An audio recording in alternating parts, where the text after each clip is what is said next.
Well, welcome back, dear friends, to another session of Mindful Teacher Community Network's Views from the Field. I have great gratitude today, and I'm honored to be with Knellee Bisram, who is here with us. And Knellee is a distinguished member and colleague in our field who I've known for several years. And it's just such a joy to be with you, Knellee. Welcome. Thank you so much, Alan. It's a real pleasure for me to be here and to be connected again, and also to be part of this amazing work that you're doing. Oh, thank you. And I'm so looking forward to having the opportunity to explore your amazing work with you. And as a way of introduction, I'd like to just mention that you are the CEO and founder of AHAM Education. And you transitioned in your career to international relations, to building coalitions and partnerships that foster mindful, resilient communities. So I'm looking forward to hearing about that. You're serving as a representative to the United Nations, which to me is just such amazing work that you're working with on an international scale. Bringing nature-based mindful approaches to meeting 21st century global challenges affecting children. The youth need this so much. Women, marginalized communities in education, water and climate justice, and women's well-being. You're a student of meditation, mindfulness, and various mind-body modalities for over 35 years. That sounds like a career to me. And you're a certified mindfulness-based stress reduction instructor, certified Center for Mind BodyMedicine facilitator, and co-creator of B.Nature Retreats and Mindfulness for Resilient Activists. You also hold a BA in Languages and an MA in International Relations and Latin American Studies. So again, welcome. And let's start by exploring your work. So where would you like to begin within that whole potpourri of career and amazing work that you're engaged in? I'd like to just say that I think the most important thing, and thank you for that generous introduction, I think the most important thing that I heard about this person you're describing is that I'm a lifelong student. And I think it's the beginning, the middle, and the end of the story, right? Right. It is that all of this comes from having been on a journey, and just the work is kind of evolving in my own journey as a student. So ultimately, I am a student that is wanting to give away what I was given in my life, that from a very young age, um, being exposed to meditation and mindfulness as a preteen, and then having no intention whatsoever to make this, part of the work that I do, but then just seeing how once the practice really becomes part of one, it's inevitable. And I think that's the piece that I try to convey to folks, that the practice will take you somewhere in your life and also in your work. And so, everything else is really just kind of the ways in which it manifested based on time and space and, opportunities that presented themselves. So, yeah. Yeah, that's beautiful. So I'm hearing a lack of separation that develops between practice and life, and work and life, and how we engage in the world. Was there any one event or any time in your life that you recall that was a turning point? I think there were several, definitely as a young person growing up. I think there was a point when I grew up in Trinidad and Tobago, and there was a point when I had to leave. When I made the decision to leave my country, I had graduated with undergrad in languages. It was my dream to. It was actually my dream to work for the UN at that time. It's so funny how things happen. Um, and it was the moment when I separated from the institution, at least temporarily, where I actually learned all these practices. And it was the first time that I felt like the ground shifting under me, and just this question, can I sustain this practice without a support system, or without the support system that I had at the time? And then between that and then just some of the work that I did do in that field. And then when my first son was born, I was living in Mexico at the time. I was working in the field of international relations then. And he was born a preemie. And I remember having that experience where both of us were really struggling for our lives just so that he could be born. And so he was a 26-week baby. And at the time, I remember thinking that um, if I could give one thing to my child, it would be what I got when I was growing up. That everything else was secondary. He could learn, he could go to school, but teaching my children the power of turning inward and of relying on oneself, because that's what got me through that experience when he was born. So I think after that, there was a seed planted for sure that I needed to change what I was doing. I was working 60 hours a week in a field that I love, but I was not really taking care of myself. And that might have been part of the reason why he was born early. So, I think at that point I realized that something needed to shift. Now, that was just a heart intention. I didn't actually do anything other than allow myself to um, take that, kind of, when I was growing up, I kind of practiced in the closet because it wasn't cool to be a teen that was meditating and all of that kind of stuff. So I think that was the first time I really came out of the closet with my practice, and kind of just put it out there. So um, after my son was born, we moved back to the US. For a while, I was teaching college and just kind of doing part time things while I took care of him. And what I found is that in teaching adults who were stressed and who were themselves like dealing with, juggling the different roles of life as they were also, aiming for higher education, that even if I was teaching political science or economics or whatever, I was also teaching them mindfulness because they needed it just to be able to get through the class. And so that kind of evolved into what is now AHAM Education, because I realized that that was what people needed. So, there were several points along the way where I think it was more of an organic kind of unfolding process that I had just allowed myself to, I allowed the process to take hold of me, even when I didn't really know what it was going to look like. So yeah, I don't know that there was one point. I think there were just several decisions along the way to just to trust and to allow the work to flow through me in whatever way it was happening. Yeah, thank you. So, a lot of allowing, a lot of trusting, and the process unfolds, and sometimes unfolds mysteriously in ways we didn't think it might, and we land in different places. Thank you. That's inspirational.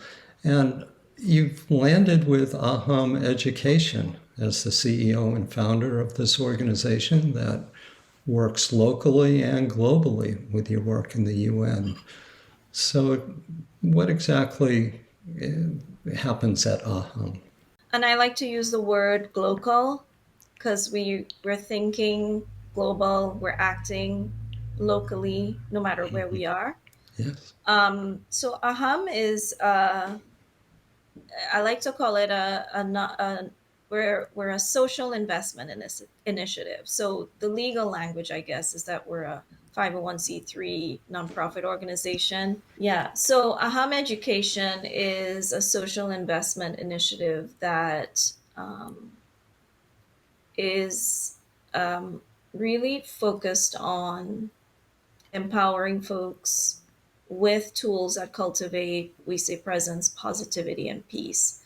And so we offer evidence based tools that really allow folks to experience themselves and their relationship to humanity, to the world, and then make choices about what they want to do with that information. And we have a sense that once folks embark on that journey, beautiful things can happen for them and for those that they touch. So the presence, positivity, and peace really are just three words that, or three pillars, I would say, that guide our work. And so the presence component is kind of using MBSR and other mindfulness-based modalities as vehicles for just the awakening that needs to happen, in general. Just to live and thrive requires awakening, just to live in joy. And then positivity and peace, I think they come after because they flow naturally from what happens when we awaken. We can find positivity not as opposed to negativity, but positivity as what is the direction that I am moving in that is wanted and that is solutions focused and that is toward the expansion that is natural for all human beings, right? And that's a kind of sustainable way of thinking about expansion and growth and possibility. And peace is just our way of being in the world, a way of being with each other, and so other than mindfulness-based stress reduction, we do offer programs that some of them are mindfulness informed, by MBSR, and other programs. You mentioned the Center for Mind Body Medicine. So we do offer programs that currently that span multiple sectors, because these tools apply just to everyone and it applies to every field. And there are all kinds of mindfulness based programs that exist today that are kind of customized for different audiences.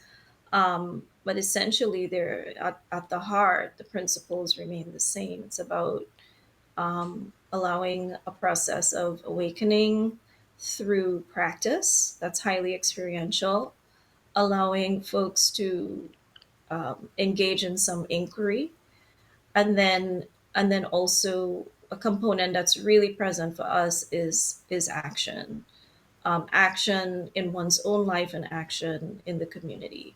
And so the ways in which that shows up in programming currently is in education, working with educators, community-based organizations.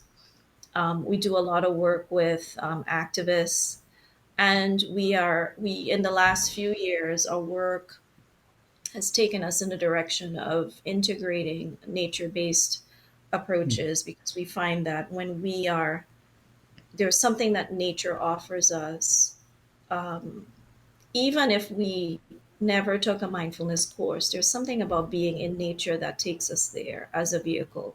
So, really kind of honing in on this notion of nature as the facilitator, and offering mindfulness based programs through that lens. And so, the action piece is around when we discover the kind of relationship we want to have with ourselves and with the world, what actions can we take? And oftentimes those actions can be very simple. They can be just making a decision to meditate every day or to use nonviolent communication in our lives.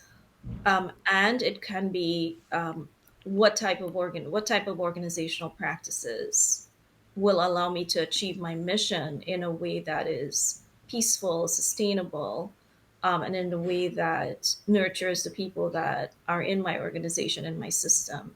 And then on a systemic level, what are the policies? What are the patterns of trauma that we need to really transmute and catalyze, so that no matter how much we work on ourselves, we live in systems that are still very oppressive.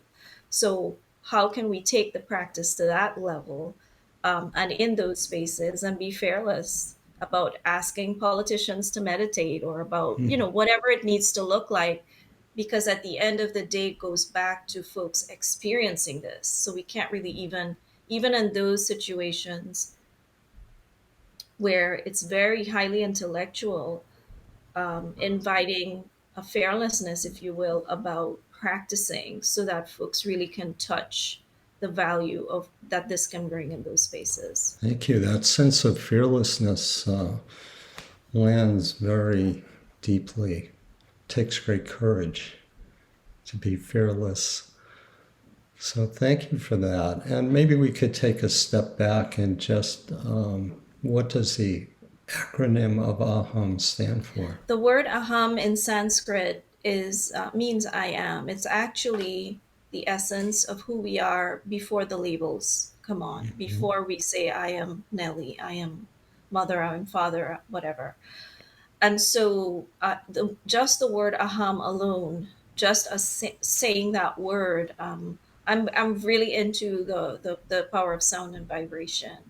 And Sanskrit is a very powerful language. So um, when we say aham, we're already invoking that presence. The word, though, is an acronym. It means the art of happiness and mindfulness. It also means the Academy of the Heart and Mind. So Yeah. I have an acronym disorder. So Okay. We all everything do in is this an acronym. field.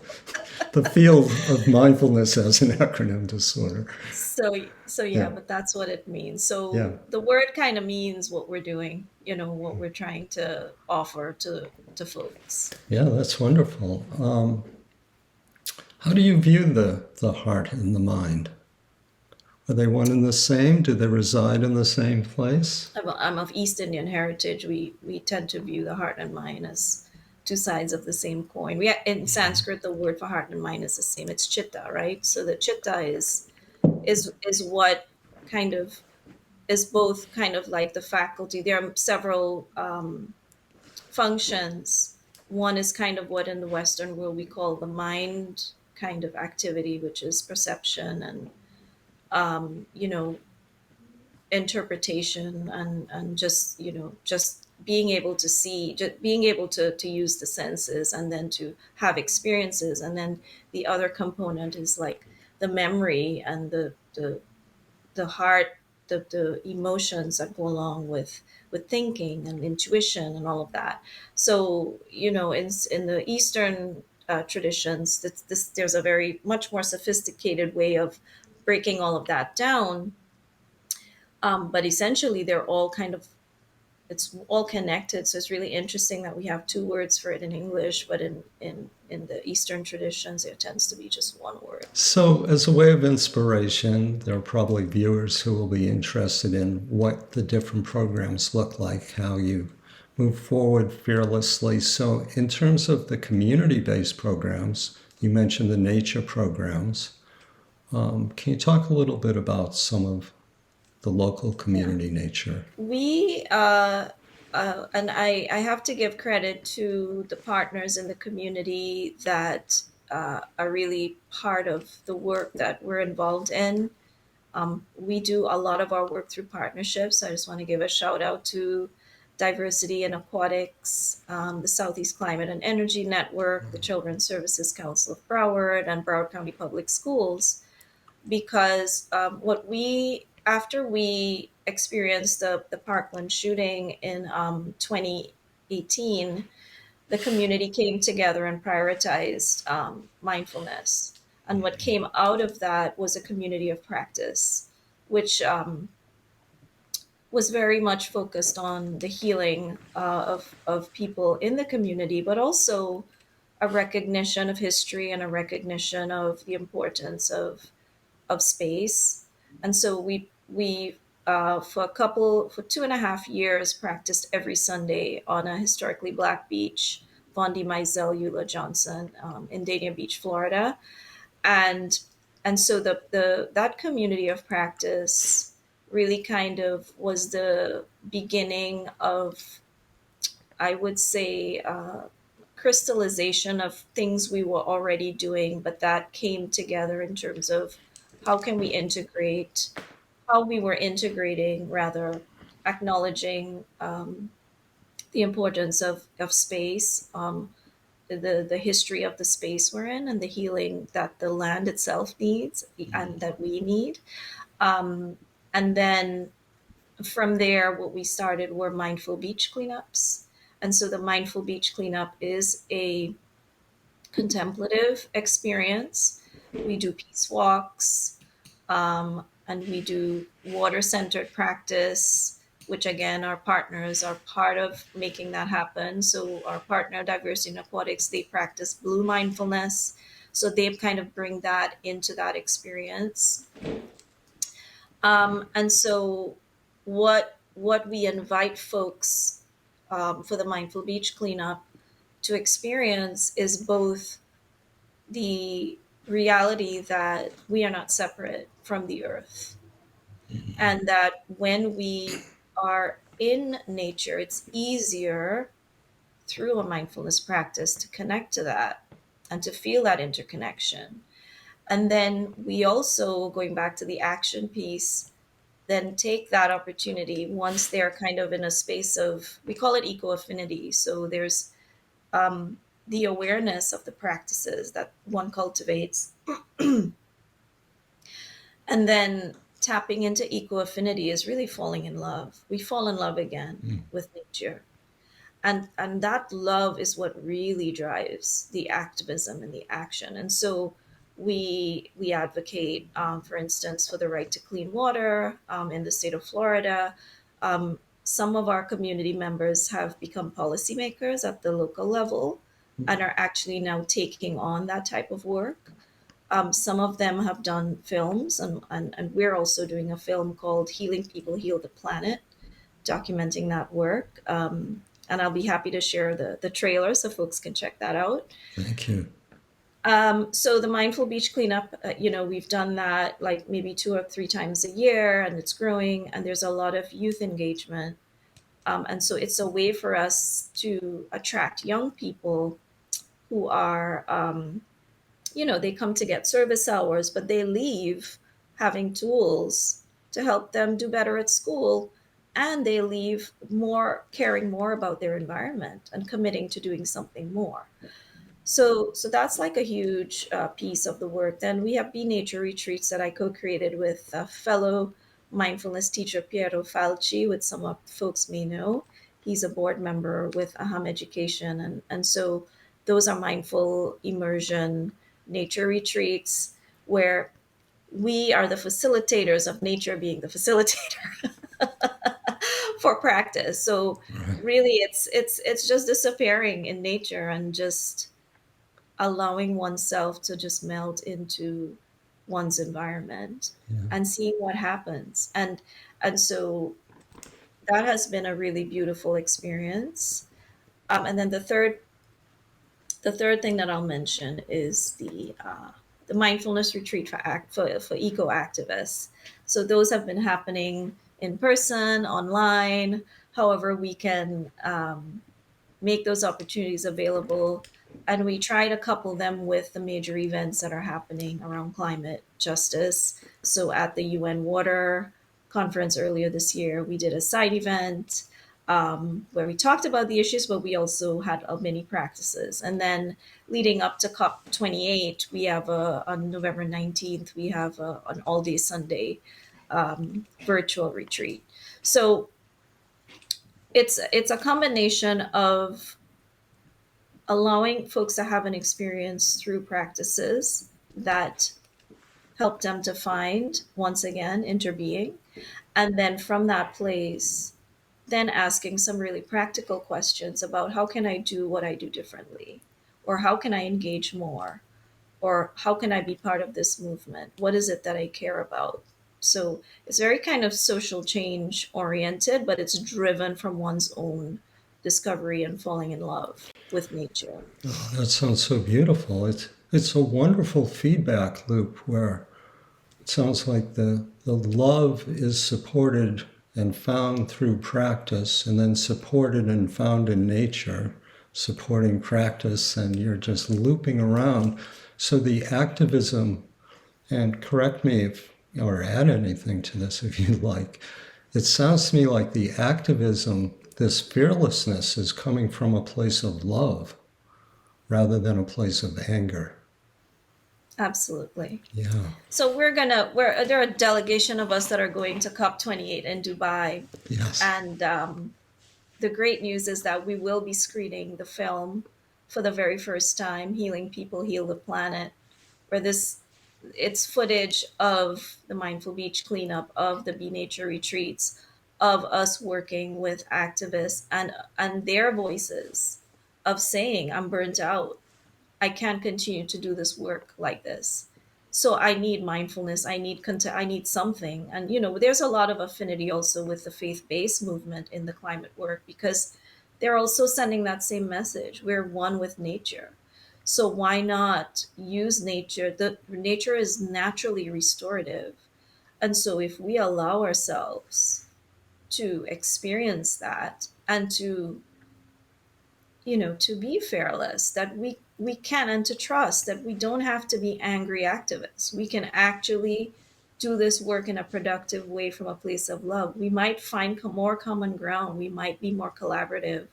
We might be able to achieve more without so much resistance, right? Yeah. So I think there's a trust barrier for sure. It's like, yeah, this feels great, but I really got to go and yell at that congressman because he's not going to hear me. So there are times when we need to speak with, what Dr. King called fierce, it's fierce compassion. I think Thich Nhat Hanh mentions that too. There's a place for that. Um, but how do we know the difference? It has to be, in my view, the only thing that I can relate to is that it's embodied, right? That in the moment I'm making a conscious choice that I need to be firm.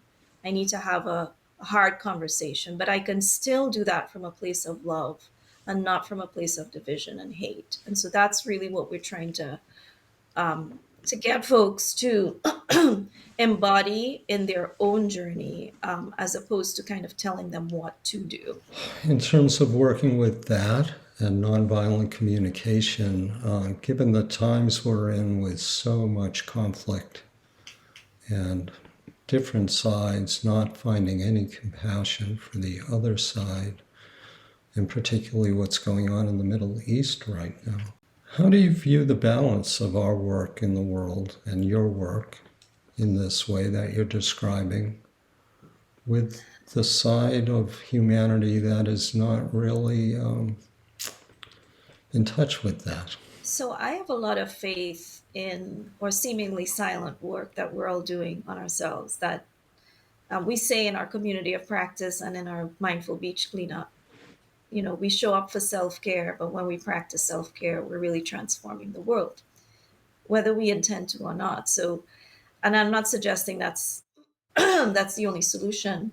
There's what is in the airwaves and what we're seeing, and the world does feel very polarized, and there's so much violence. There's so much, you know, um, unjustified injustice. And yet, what I come back to is this principle that whatever we focus on expands. So, how do we hold the reality of what we're seeing now, and at the same time, make room in the heart for both, right? Make room in the heart to sit with and recognize and acknowledge the trauma, which is very real for folks, and to really be with that, as uncomfortable as it is. And at the same time, know from practice that there is a way out, and that there are certain things we can choose to just let go. I think that goes back to the fearlessness. In doing work in, whether it's racial justice or climate justice, there are conversations happening about this, about having the courage to let things go, and having the courage to sit with pain when it's happening, when folks are not ready to let it go. And it's hard to know sometimes when which approach is going to work in a situation. And I have found for me, the only way that I know is to just be present. There were moments in our community when we were experiencing just the aftershock of the shooting that we had to make the decision that now is not the time to offer MBSR for the folks that are, now dealing with this. They need something different. And there were moments when we had to say it's time to let some of this go so that we can heal. So it's a delicate balance, and it's hard. They're hard, interactions to have. And yet the only portal I know is the portal of presence. um, to know what the right answer is in the moment. So and we're going to continue doing the work that we do, and we make mistakes, but I think recognizing that even when we have good intentions, it doesn't always work, but that we could still pick up from where we left off and we can keep going. I think it's important to have that mindset. For me, it's yes, it's what's global, but it's really resonating for me in a local sense because of what we've had to deal with in our community. Yeah, you are answering it very beautifully, and I'm hearing an acceptance of the reality of the way things are and an ability to let go into that and find a centered groundedness in practice to make, as we always say, choices with wisdom and discernment from that place of love generated through practice and as you describe in nature. So I'd like to focus on two areas of your work. One is at the UN and what you're doing with the UN, and that might include the conference in Dubai. And then education, because really the hope that you're describing, and it's such a beautiful description of hope that you gave, really lies in the youth. So maybe first globally with the UN and then moving to education. At the UN, the role that I play is a representative that serves as a voice for civil society. And so um, the the role comes with a lot of opportunity and a lot of responsibility. So one of the things that I've been a part of are what's called multi-stakeholder conversations, where we sit at the table with policymakers, with the folks that are more on the technical side that work with UN agencies and other non-governmental organizations who are, seeking solutions. And so one of the decisions that I made and our organization made is to embody presence when we're there and to really listen.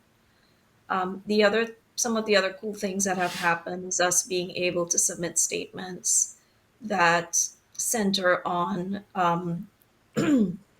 we use the term well-being and resiliency a lot. Also been able to submit statements that are endorsed by many of our partners around the prioritization of well-being and resiliency. And we're calling for redefining and reframing the way we think about those terms and the way that they're measured. Because whether we're talking about women's rights, transforming education, or peace and human rights, or climate justice, or sustainable living, or poverty, or what have you, well-being and resiliency apply to all of those.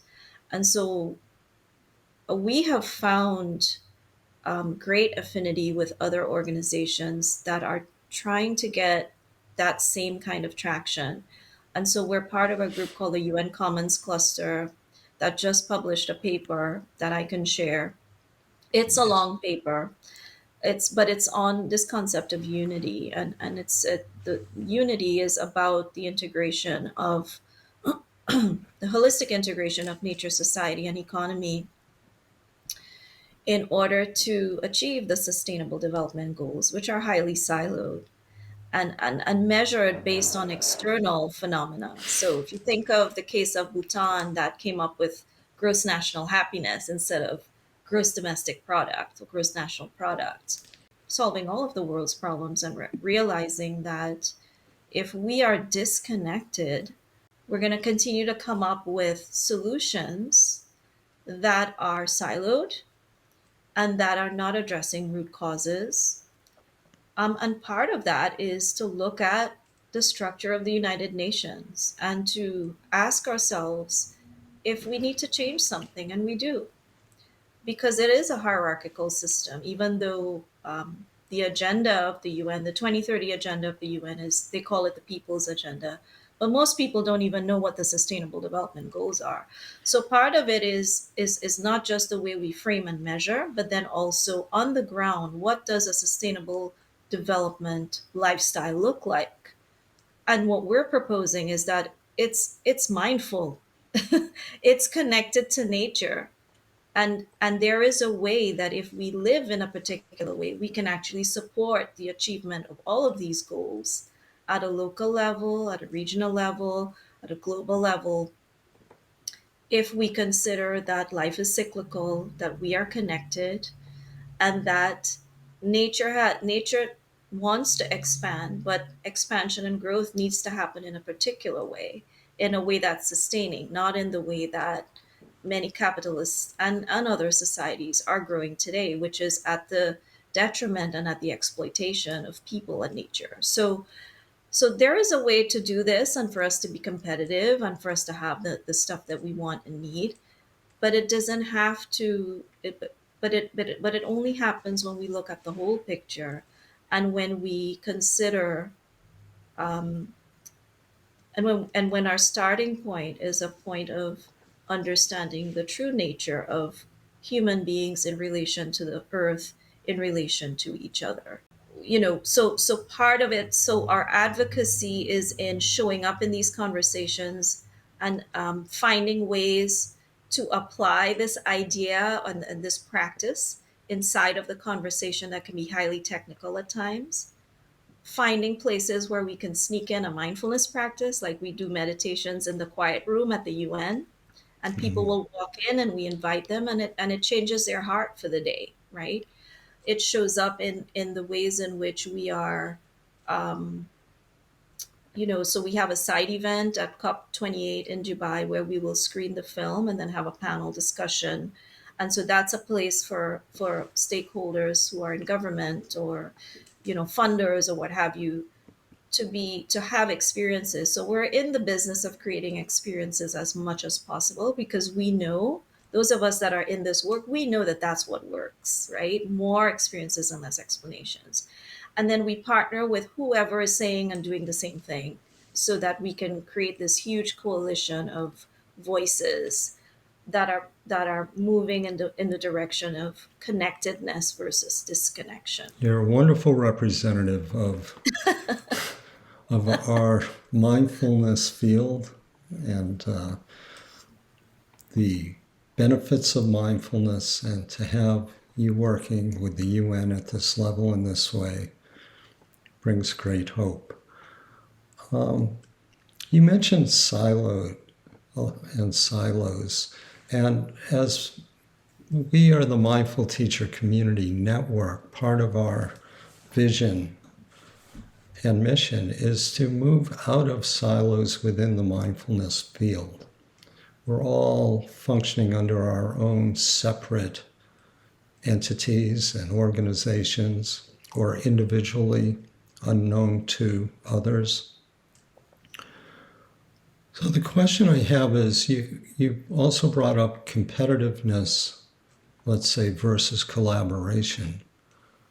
How do you feel we might achieve that in the field? Because this is very near and dear to my heart and our mission and vision here. And something really interesting, was shared in there that I had a little bit of an insight, and I still haven't completely, I still don't, I still am not kind of grounded in what that looks like in practice. Maybe I do, but it's not fully clear yet. But there is a notion of, I hear a lot collaboration instead of competition. And I wonder if when we think about collaboration versus competition, I'm beginning to warm up to the idea that they don't have to be at odds, that maybe it's the way, maybe it's where it comes from, right? So when we think about competition, we're thinking about it's like very kind of ego driven. It's about the individual interest, and collaboration is, it's a coming together, it's finding common ground and making things work. And I love collaborative work. I mean, I thrive on collaborative work. And I also have experienced failure in collaborative work. So it looks collaborative, but then it's kind of like, when we were all in school, there's always like one or two people that are really carrying the work and the others aren't really doing their fair share, right? So collaboration sounds pretty sexy, but it doesn't always work, right? Right. And so we need competition, healthy competition, in order to make progress as humanity, right? And I think there is something in us that allows us to expand and to reach for potential. I think is relevant and important. And I don't have the answer of how to do both, but I can tell you that I personally, you know, when I see that this is how I experience, I don't want to call it competition, but this is how I experience seeing others thriving. Let's just call it that. As a human being, let's say even in the mindfulness world, right? We see each other doing great work. Sometimes there's this feeling like, oh, I wish I could do something like that. There's nothing wrong with that feeling. It depends on what we do with that. If we turn that into a kind of striving to outdo the other person, then that's not really helpful. However, if we turn that into, or we reframe that or use that to consider that, wow, if they can do something like this, I wonder what's possible for me. I wonder what I can have the capacity to do. And so that is how I deal with, as an individual, this is how I deal with seeing others thriving in areas that I know I want to thrive in, right? And so it's a way to hold myself accountable. It's healthy because it's allowing me to reach for a picture that perhaps I didn't think was possible. And we don't have to work on it together. We can work side by side, and we can appreciate the growth that each other is experiencing. So maybe that's not competition in the way, in the sense that we understand the word. But I guess what I'm saying is that not everything has to be collaborative, because we all need space. And we all, as human beings, do have the desire to grow and expand in our own right, right? So I think we need to really recognize the value of those both ways of engaging, um, in a way that is not coming from an ego driven place, so that it's not destructive to the other. So that's kind of how I'm, where I am with it right now. But I am not really seeing an either or scenario, as long as it's where is it coming from and who is it for? Is it for the big me? Is it for the small me? Or is it for the service of? There is room for both. I don't think there's any danger of competition going away, so we'll accept that. And we'll bring in as much collaboration as we can and have some kind of sympathetic joy or empathetic joy for others' success. In the reality, there is no other. We're all working for the Yeah. same love, or out of the same love. Consciousness, love consciousness. So, Knellee, lastly, what are your thoughts on fostering mindfulness in the educational system and for you? It's personal for me because I grew up as a youngster practicing mindfulness, and I wouldn't be doing this if I didn't. If my mother and father didn't decide to put me in a meditation school, or my teacher didn't take my teacher for many years, for 10 years, in low moments of my life, did not go the extra mile to take an interest in me staying, because my parents left and I stayed as a youngster because it spoke to me. I wouldn't be here today doing this, right? And so it takes like one person. So what I do a lot of work in Palm Beach County. I work with an organization called Primetime Palm Beach County, and it's focused on professional learning and coaching and support for professionals that are serving children. And in AHAM Education, I'm also doing this work with after school. With we had for a few years worked directly with Broward County Public Schools, and we still continue to as a community partner in different ways. But you know, we also have to pay attention to context, right? So in the state of Florida, where I live, there have been some changes that legislatively and otherwise that have put a little bit of constraint on the way that we can teach mindfulness in schools. And so for me, I just think, hey, this allows us to cast a wider net. We reframe the way we do the work. The practice doesn't really change because it's universal. And I find that once we are culturally responsive, once we honor people's faith, and we honor where they come from, and we offer them a practice that is quite humanly universal, because it's about the mind, the heart, the body. It's about being present. That's really the foundation. Then people do warm up to it. So I think it's in our situation now, we're having a little bit more success outside of the school building because there's so many rules and constraints um, about what that is looking like right now. It's still happening. There's still practice happening in the school buildings. Um, and so we're engaging by doing programs like we just launched a beautiful program that's called the Girls Wellbeing Leadership Program. And it's actually folks, the girls that we're working with are in South Florida, Trinidad and Tobago, and Honduras, and they're learning mindfulness. But we're also integrating community service projects, art, and this whole dimension of technology, where we're leveraging technology as the tool for their learning of these practices. And we're talking, and they're doing their own research about what is the mindful use of technology, so that we mitigate some of the we mitigate the mental health crisis which we're in right now. So I think it's not enough to anymore to train teachers, which is kind of the route that we all take, right? We train the teachers Mm-mm. and get a curriculum and they do it onto the children, right? I think it's about engaging leadership is what I'm discovering. In this program, the Girls Wellbeing Program, of the three facilitators, two are just turning 19 today, and the other Mm. one is 16. So Wow. peer facilitation works, and they don't have to be experts. They just have to understand the power of practice and inquiry. And so we are training ambassadors and leaders through these groups who want to then go out into their schools. We give them enough support so that they can do this with some degree of integrity.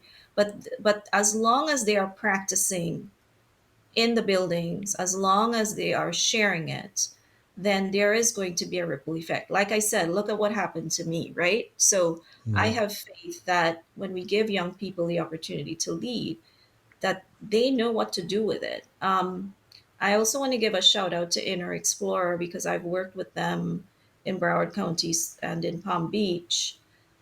And I say that because the reason why I want to mention them is because their whole philosophy, which is aligned with ours, is that what matters is daily practice. And sometimes it's not sometimes, many times, it's very difficult to get teachers and educators time to get them trained.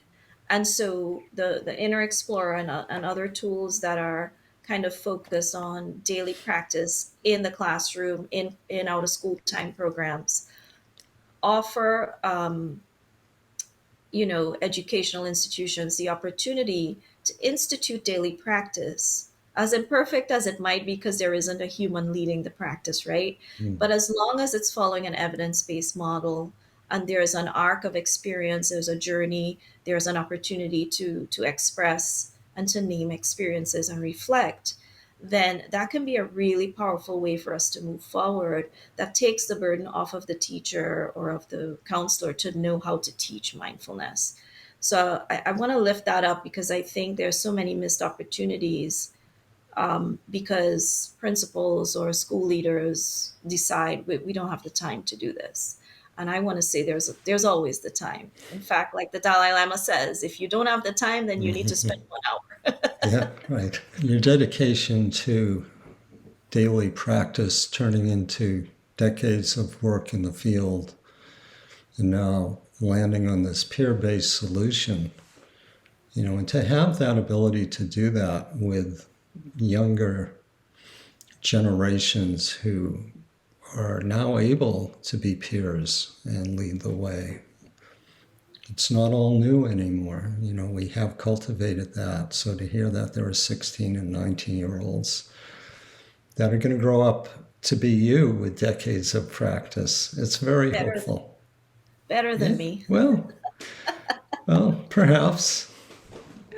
Perhaps. You're doing all right, though, and it's such a pleasure, Knellee. Thank you so much for being here today with us to share your work. Is there anything else you'd like to leave us with before we go? Yeah, it feels a little bit odd not doing a practice with folks. What do you think? If you would like to guide us in a practice, I would love that. I want to invite folks to, well, to you and all of us here listening.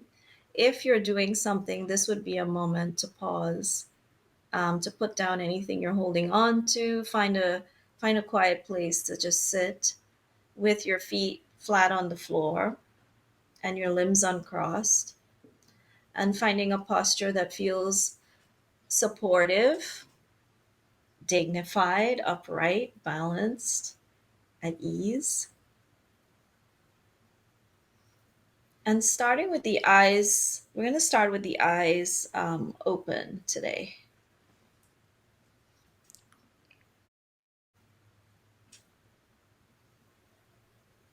So just taking a moment to allow the body to fall completely still, and notice what stillness feels like.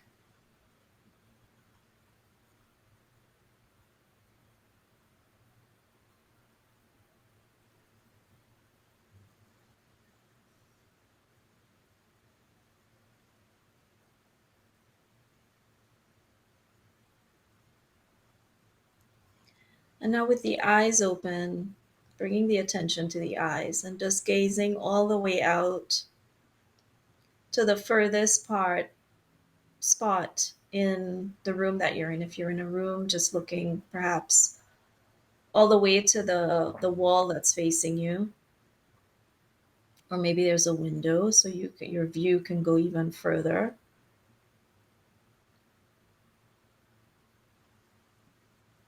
Softening the eyes, seeing, perhaps at first there's an awareness of what these objects that I'm seeing are, and now inviting to just see colors, shapes, form, light, shadow.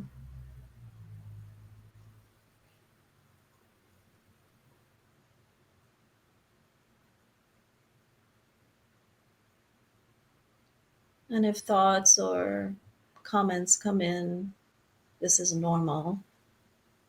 Just coming back to seeing.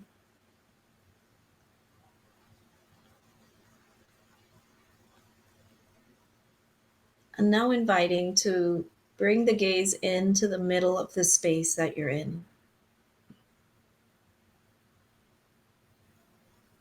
So somewhere to the center between you and the furthest extreme. And again, noticing the shift in perspective, color, shape, form.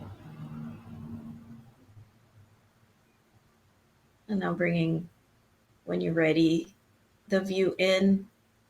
So right in front of you, you might experience that as gazing down or gazing at the tip of your nose and just seeing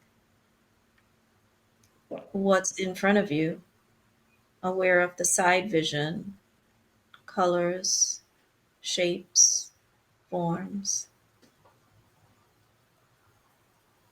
just a collection of objects floating in space.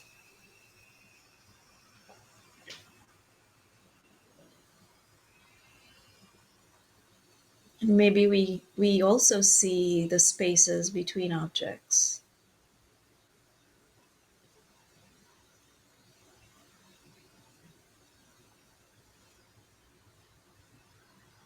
And from here, either choosing to soften your gaze with the eyelids lowered, or closing your eyes.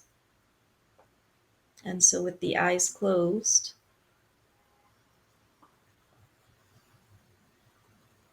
turning the attention inward.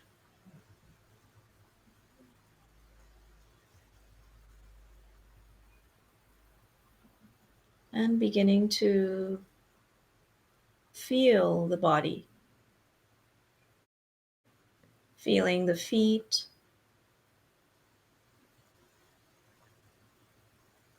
feeling the posture, positioning of the body, the weight of gravity in sitting in a chair.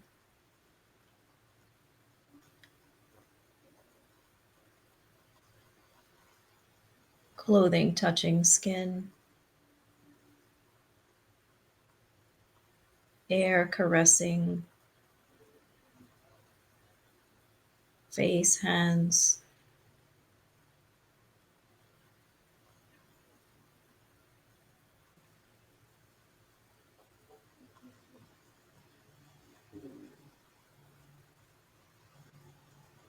And now allowing the attention to sense the touch of the breath,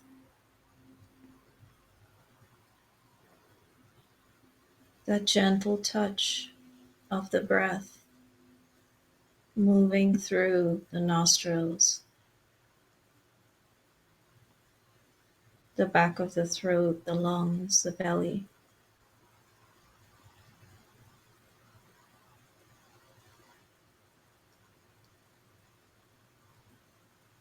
Resting on that touch of the breath.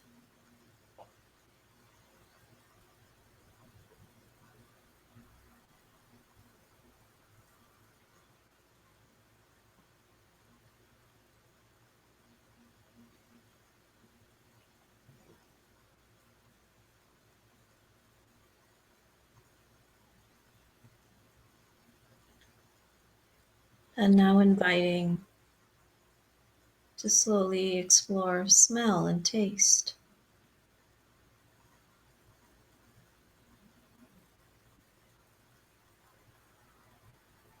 Just opening up those senses of smell and taste. Taste the air, smell the breeze.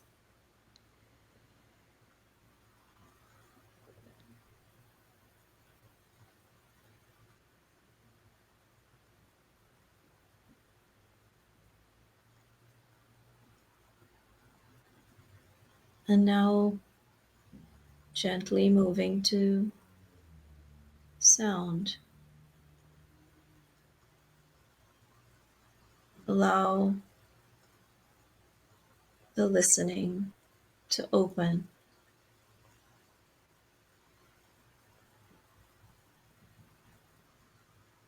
Hearing sounds near and far, soft and loud.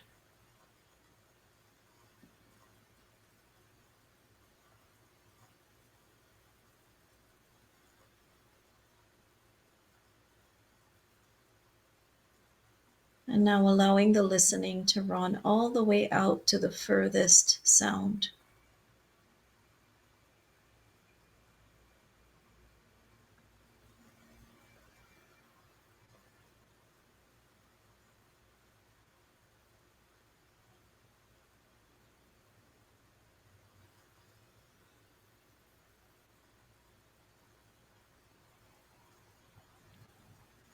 And now the silence beneath the sounds, between sounds,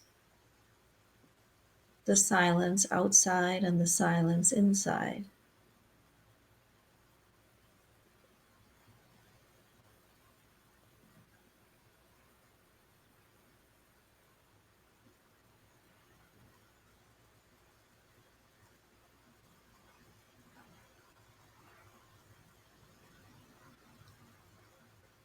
This deep, restful silence permeates me and you. It's in the body, it's in the earth, it's in the air, it's in the space.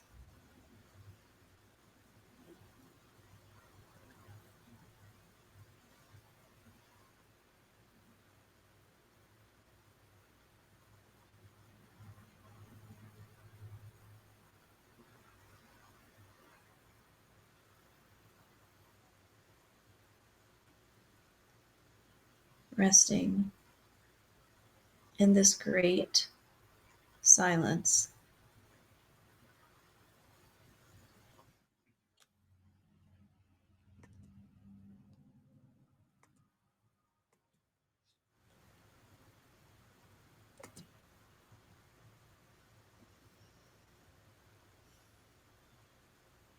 So remembering that this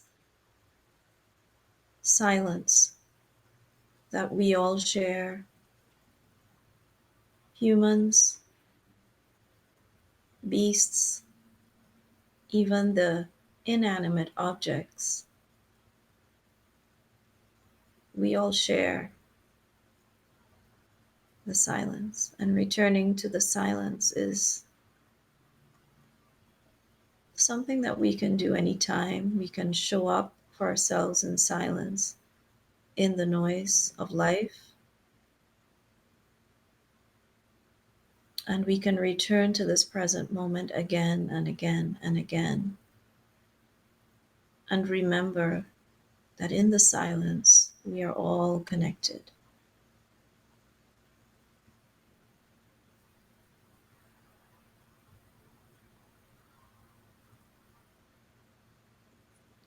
So taking a moment here to investigate what is showing up in the heart mind,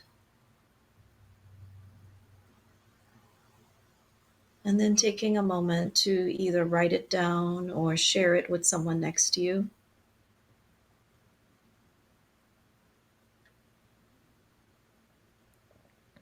And remembering how you got to this place through the very senses that we all share, allowing the eyes to open if they were closed.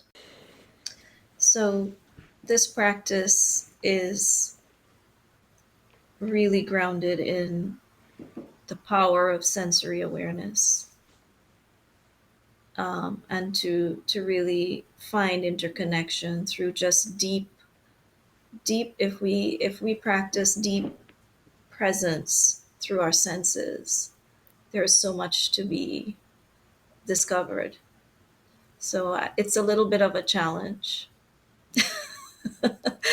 to maybe wake up more and more to the sensory experience of our lives and to see what happens. Thank you so much, Knellee, for your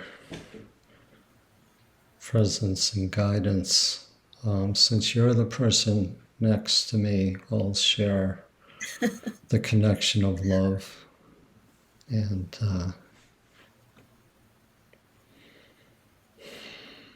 I have great gratitude for your bringing it to me today and for being here for this session with us. You are a wonderful teacher. I am humbled by your work in the world and your presence and beauty and all that you are engaged in. I look forward to any of the sharings that you would like to continue to share with us, which we will either put links to or post. Look forward to the trailer and the film, and wish you much happiness and success and love in your work in the world. Thank you for being with us today. Really want to say thank you to you for continuing to invest in the care of those of us that are on our own journey and offering mindfulness to the world. I think what you're doing is important because we need a place. We need a place to be able to share. We need a place for our own healing, right? And I hope there's going to be some more coming around that. And I also want to, in just as a closing, to extend an invitation. Like, we need a lot of people to do this work, and I don't really know exactly, beyond some of what's already happening, what that's going to look like. But I do know that when we have folks that are willing to be part of it, things happen. So I will be happy to share my contacts for anyone that has something to offer or would just like to be in the know or involved in some way. Yeah, we want your help. We want your input. We want your insight. And we want to champion what you're doing also, because it's important to champion each other. Yes, thank you, Knellee. We'll have that in the video description below. So everyone's invited to check it out and be in contact. And many blessings. Till we meet again. Till we meet again, my friend. Thank you. Awesome.